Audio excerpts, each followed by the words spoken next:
রাজবাড়ী সদর উপজেলার দাঁতশী বাজারে বিএনপি নেতা সেলিম উদ্দিনের উপর মাদক সন্ত্রাসীদের হামলার প্রতিবাদে মাদক বিরোধী র্যালি ও আলোচনা সভা অনুষ্ঠিত হয়েছে। 19 জুন বিকেলে দাঁতশী ইউনিয়নে বিএনপি যুবদল ও স্বেচ্ছাসেবক দলের আয়োজনে এই কর্মসূচি পালিত হয়। বক্তারপুর সরকারি প্রাথমিক বিদ্যালয়ের সামনে থেকে র্যালিটি শুরু হয়ে বাজারে বিভিন্ন সড়ক প্রদক্ষিণ করে। পরে অনুষ্ঠিত আলোচনা সভায় প্রধান অতিথি হিসেবে উপস্থিত ছিলেন রাজবাড়ী সদর থানার ওসি উত্তম কুমার ঘোষ। সভাপতিত্ব করেন ইউনিয়ন যুবদলের আহ্বায়ক আব্দুর রাজ্জাক। সভায় বক্তারা সেলিম উদ্দিনের উপর হামলার নিন্দা জানিয়ে মাদক কারবারিদের কঠোর শাস্তির দাবি করেন। তারা বলেন, দাঁতশী ইউনিয়ন থেকে মাদক নির্মূলে সামাজিক প্রতিরোধের কোনো বিকল্প নেই। প্রতিটি পাড়া মহল্লায় মাদক বিরোধী সচেতনতা বাড়াতে তারা সর্বস্তরের জনগণের সহযোগিতা কামনা করেন।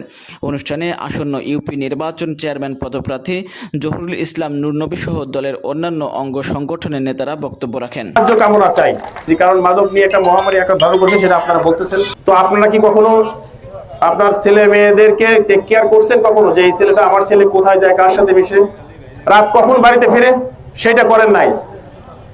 তো আজ থেকে এইটুকু তো করতে পারবেন। আপনারা যারা এখানে 1-150 লোক আছেন, আমি বলে যাচ্ছি, আপনার ছেলে কিন্তু আপনার ছেলেকেই আপনার ঘর থেকেই সংশোধন হতে হবে।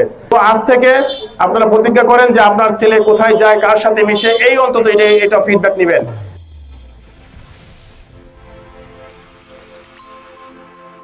চ্যানেল A1 হৃদয়ের স্পন্দন।